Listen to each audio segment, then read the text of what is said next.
performance history. Help me learn how to gain entry point with a prime. You can set up these sweetheart dances with the primes 6 months after winning that contract, and it has happened time and time again, if there are no protections built into that contract and clearly establishing a relationship with the prime and the sub, and county and city, LA Metro have been particularly bad about this. 6 months after the prime meets the requirement, well, hey, we gave 10% to the small business, we gave 20%. Now they own 100% of the contract because their behavior, their business behavior has pretty much castrated that sub. And if there are no protections, and the county's not going to say, don't worry, we'll monitor the relationship. You hold up your end, we'll make sure the prime holds up their end, or like Ms. Cote said from LAX, there are going to be penalties or consequences. If LA County, LA City has not taken that perspective, then everything else is just a waste of time. I totally agree with what you're saying, but unfortunately, we in our positions haven't had like so much say in what the motion actually contains. Although now we can definitely advocate and speak to our director and let him know, like, hey, this are the small business concerns that are occurring right now. Absolutely. And if there are no penalties on, then more than likely it's not gonna. They're just goals. They're just goals on paper.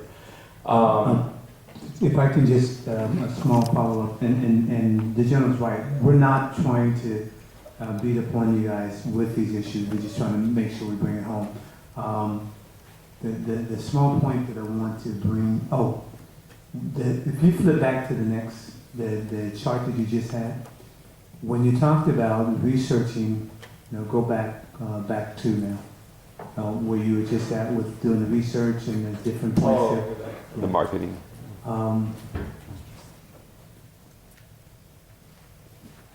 You spoke to, and I get there, that these are the 3 R's that the small contractor needs to go through before they step forward. I would suggest to you, based on history, and you've talked to most small contractors out there, they know which prime contractors bankrupt little contractors. And so, I mean, I've done a lot of this stuff in San Diego, and during that period, we can tell you who you didn't want to do business with because they would bankrupt you.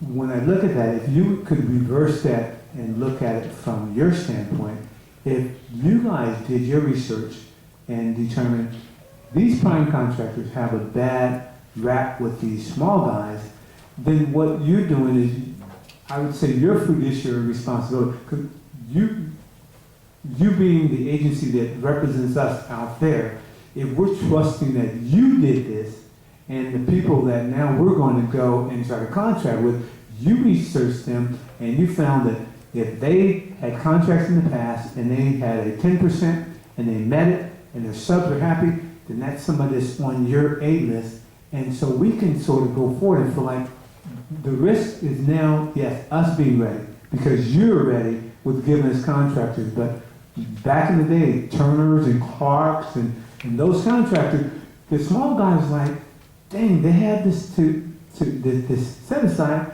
but we know they're going to squeeze us so tight, we're going to be out of business. They're going to make us bomb things that they have an overall bomb over, so we don't need to do it. They're making us double bomb. They do those kind of things, and if you guys do your research, you would really put the small guy in a position to now win. Select which primes are. Absolutely. If you had a list, and then the prime would have to step back and go, you know what?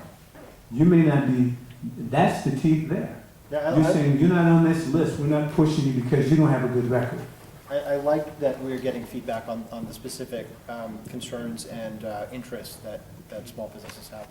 And now we've got 2 areas of homework to do, and that's great. Yeah, thanks. Thank you, guys. We're taking over. If you like, I could go ahead and just briefly talk about the certifications and the kind of things that the county actually recognizes, and we could cover that. So currently, the county covers 2 certifications. So we don't have our own certification. We sort of piggyback off other organizations' certification. One of those being the SBE, the Small Business Enterprise certification with the state. So with that certification, that translates over into the LSBE with the county, which is a local small business enterprise. So it's incredibly easy. As long as you're registered as a vendor with the county, during the registration process, you simply have to include some of the information from your state certification. And that provides a, we also do the Disadvantaged Veteran Business Enterprise certification. We recognize that either from the state or from the Department of Veterans Affairs. And that comes with its benefits. So the LSBE certification, it provides an 8% bid preference along with a 15-day prompt payment policy. In my experience and attending a couple of these events in the past, the government it doesn't tend to pay that quickly. So that was part of the motion for the LSBE program. So as soon as you have a dated invoice, you sell a product or a service to the government, we provide a stamp, a prompt payment stamp, and you should be paid within 15 days of that invoice. As far as the disabled veteran benefits that come with DVBE or the Disabled Veteran Business Enterprise Certification, it's once again the 8% bid price reduction. Unfortunately, for whatever reason, that doesn't come with the 15-day prompt payment policy. However, oftentimes if you qualify for the DVBE, you could qualify as an LSBE as well. If I could discuss a little bit about some of the requirements or the eligibility requirements for a DVBE. I'm not sure how many of you are registered in something like that. So some of the requirements for the DVBE is it must be 51% owned by one or more disabled veteran. And the daily business operations must be controlled by that veteran. I think going back to Tanya's question was about where it is that opportunities can be found. Most of this information you guys probably already have, but when it comes to different resources for finding those different opportunities, the question that Tanya had. Real briefly, since California is a community property state, if you're married and a small business owner and you're looking at either a woman-owned small business certification or a disabled veteran-owned small business certification, your spouse has to relinquish 2% to make you officially 51% owner. And it has to be in writing to get your certification. I just found that out the hard way with one of my clients. So it has to be notarized. The spouse has to sign it that she relinquishes only in 10 states. In California is one of them, that she has to have that. So that's true. There is actually, it's my understanding that there's particular wording that has to be in that document, so the way that they sign it up. We have a sample of that wording if anybody is interested, but it does have to be said in a particular way in order for that to be acknowledged by at least Veterans Affairs. I'm not certain about the state, but that is very correct. Yes, sir. Just a quick question. Do you, or where would one find, if a prime was looking for it, a list of qualified, disabled veterans? for example? The registration process. But where would one, is there a We can site? help locate that information. I see, okay. Is it a part of SAM? Or is it outside? I know Well, the city of LA said it's within their registration The database. registration takes place in the state, right? But we would be able to. There should, on SAM, there's I believe a self-certification that would have to be done in order for you to be able to, Prime, be able to see that, that as a profile for a particular business. And if you, while you're registering for SAM, there's self-certifications that you choose as far as your socioeconomic status. And by selecting these, essentially of a prime or a government agency, we're looking for a particular type of socioeconomic business, whether it be minority-owned, woman-owned, veteran-owned. That should show up on the SAM, and that's what you would do that during the registration process of SAM. And you can always go back and update it and do that. Are you doing okay on time? Because we're missing one of our panelists, I'm going to let you go for another 5 minutes and we're going to shift gears. But bullet number 4. This is another one of those enforcement rules, because I know what it says in terms of how many folks, what the percentage of being involved on a daily management business or daily management process. A lot of the disabled veterans are paper members, and I don't know if folks realize this or not, but there's a lot of paper members. And the same thing goes true with minority ownership. So how do we enforce this process, or at least ensure that there's... No, go ahead, finish. Okay. I can answer your question. Okay, at least ensure that, because otherwise, they get paper ownership for 2 reasons. One is so they really don't own or get the profits of wealth associated with it. That's my real concern. I don't really care if they manage it, but they should be getting the proportional profits associated with 51%. If that's the truth, that's the real rule behind what you're trying to achieve. As far as what you've seen of the contracts following negotiations that take place, those relationships? Well, I don't like them. Here's what I'm trying to get Oh, you. sorry. 51% ownership ought to be tracked to 51% profit, Right.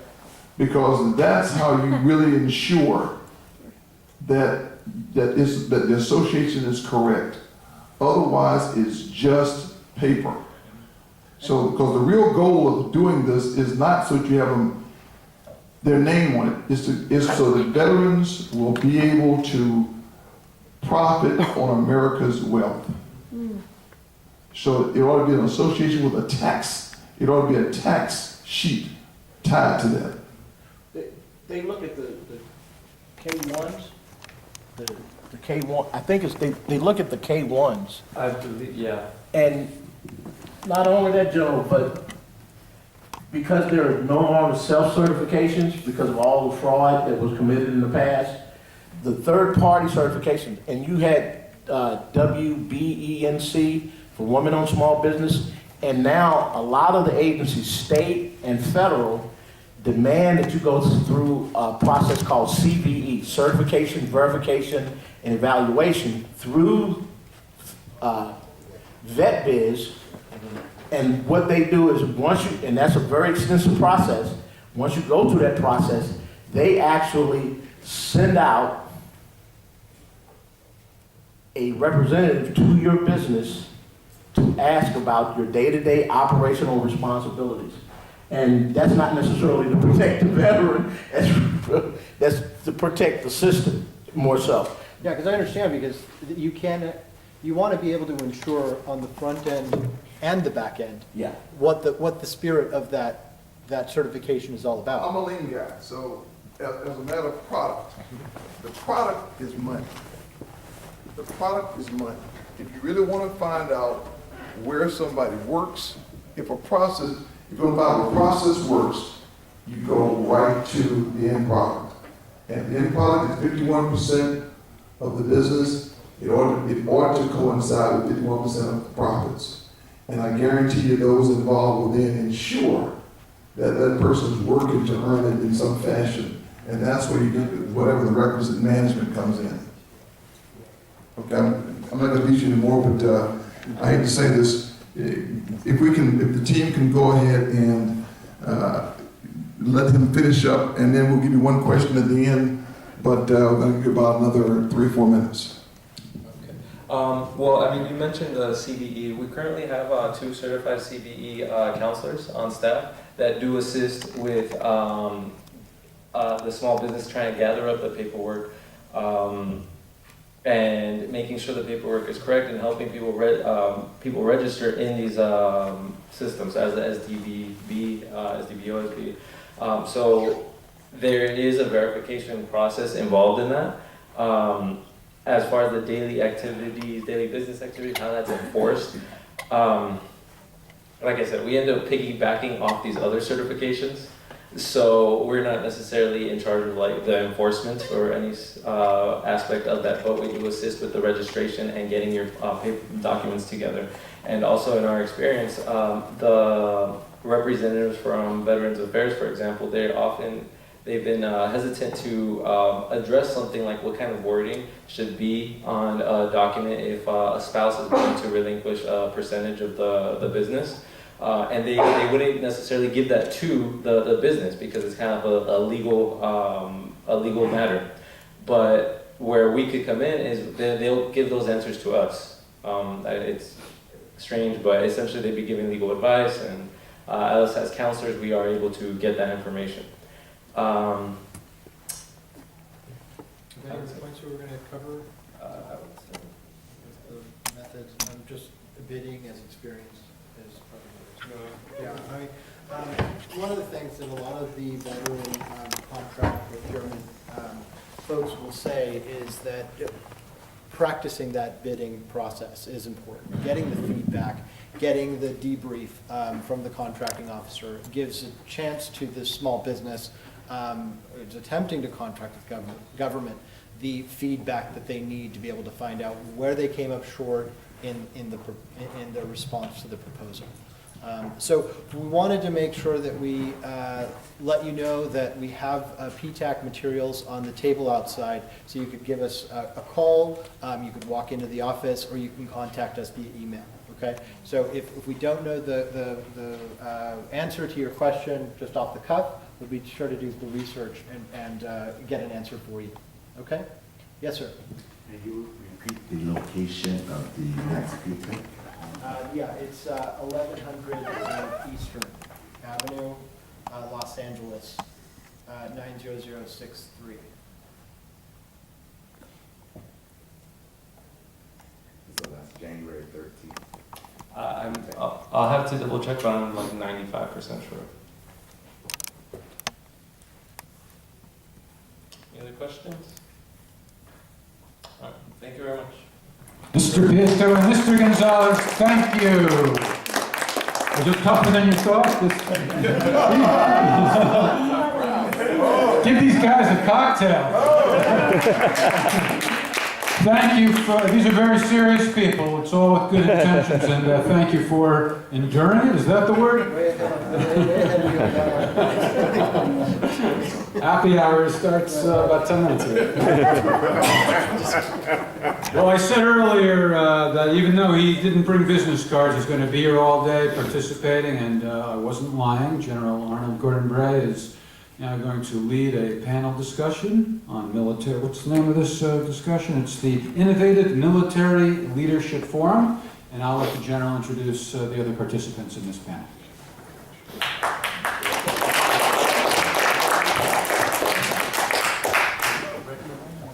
You're gonna forgive me, I made that very good discussion hyphenated by about, not hyphenated, excuse me, because they got a little late start, but I'm hyphenating this board by about 35, 40 minutes for a couple of reasons. The first reason is because this discussion just now, I think, gave some homework to some great guys from PAC that I think is critical to what you're trying to do. I thought that was more important. The second reason is because this panel is about military innovation and military innovation, innovative leadership. And we're going to get into some things, but the reality is I was hoping for more businesses to be here because I think they could learn more from this than we would. So I think, again, you heard me say again, I'm a lenient. So one of the things that I'm hoping that will happen this time is the end product for this audience is that you'll walk away from here with, from this discussion, a kit bag of talking points about who you are, who we are, and then be able to take back to your businesses, those of you who have them, some ideas or approaches to innovation in the businesses you run. And so the first part of this, I'm going to really kind of talk about how we're viewed in some cases on innovation. And then I'm going to very quickly bring up two panelists, and we'll introduce them one at a time, let them occupy a space, and then they will give you, as they sit down, I'll let them each go through a little bit about themselves and how they see military innovation. Then I'm going to give them a couple of questions.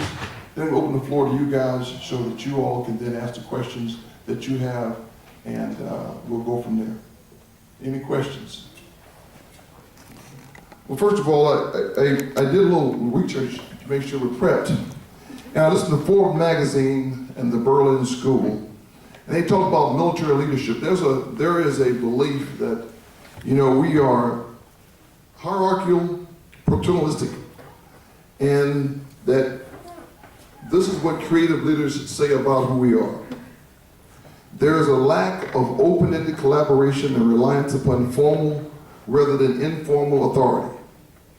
Ultimately, our activities are defined and they observe stifling constraints and discipline. We have to salute at the point.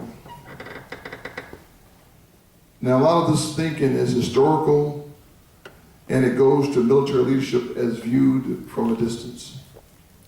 I'm going to take umbrage to a comment made earlier by this gentleman right here. He said, we bring military members in to lead. That is not a true statement. We actually bring military leaders in to serve, and then they demonstrate leadership, and then they are evolved. Those that stay in will become leaders as a matter of the process. Because the process educates us in three forms: institutionally, operationally, and individually. It is where the individual starts to assert him or herself and her abilities that we start to recognize those who can think differently. And that becomes important because our processes are designed so that there is, in fact, a leader. Now, some say to be a good leader, you've got to be, those of you who have heard me already, do not repeat this, you have to be a good what? Follower. Not true. You have to be a good supporter. Because leaders never quit leading regardless of where they are. They just become supporters of those who are in charge. And they sometimes will operate independently via intent, but all toward a common good, and they all move that direction. Some say that because of what has occurred in the recent years, we have endured what they call VUCA, volatility, uncertainty, complexity, and ambiguity, has emerged as a result of the types of wars we've been involved in since the 1990s, and describe a capability to engage situations marked by change. We are applauded for what we did in the idea of be, no, do in our recent years, where we codified and made a quick example of how people lead from example. He becomes competent in his or her field, and then they do by leading by example at the same time. We also educate and train others to do the same thing. Some will suggest that a lot of this was because we've had innovative leaders in recent years, like General Petraeus, who was moved out with a little less fanfare than would have been predicted, but he is given credit for being an outside-of-the-box thinker. But the reality is he's really just one of many military leaders who have been trained educated over time to look at a blank sheet of paper and think differently. You're going to hear this in a few moments by our panelists. And our panelists we have today, we were supposed to have 3, we have 2, is that correct? Okay. And our panelists for today that we will have that will address this is Mr. Bellows. Please go on up. Get my sheet here, my cheat sheet.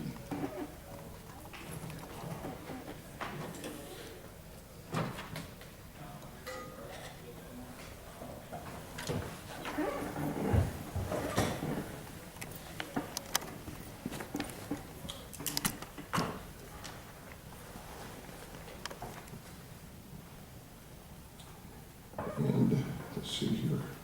I'm spazzing. Sergeant Major beat me up later on, but that's okay. You got a piano? Lenny. No, it's all right. I'm good here. See, on the panel, we'll call him Lenny. Sergeant Major Robinson. Okay, so you don't get to be a first name basis to you guys. So It's actually August. There's a typo in that. they don't like that, huh? Okay, good.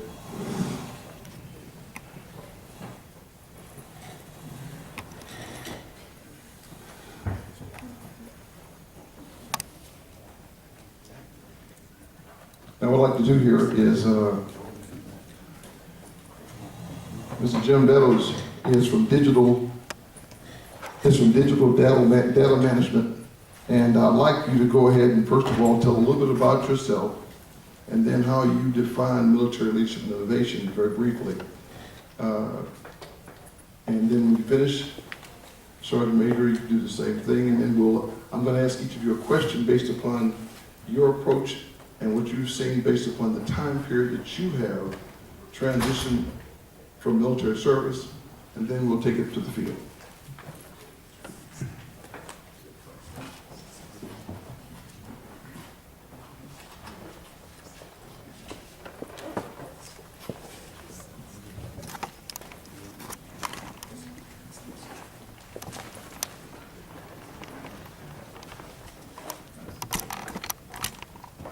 Mr. Jordan, you've been recruited to the field. You know, you've been recruited and drafted. All right. Now that you know Sure. She's a commander out of from the Inland Valley. ma'am, would you mind?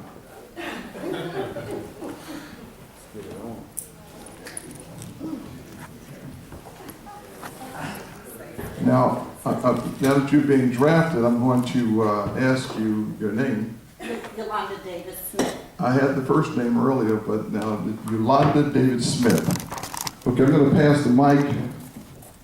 In fact, I was just going to reach it because I'm going to the field. Hi, it's a pleasure to be here today. My name is Jim Beddoes. My background was I was a captain in the Air Force. I was an aircraft maintenance officer. I was based at Homestead before I got wiped out by the Hurricane Andrew, and I was based in New York, in Madrid, in Torrejon. I was officers in charge of an aircraft maintenance unit, 250 mechanics, lieutenants, chief master sergeant, senior master sergeants, 25 F-16s that I was responsible for, rotating through Spain, Aviano, and Incirlik. When I got out of the Air Force, I was 26.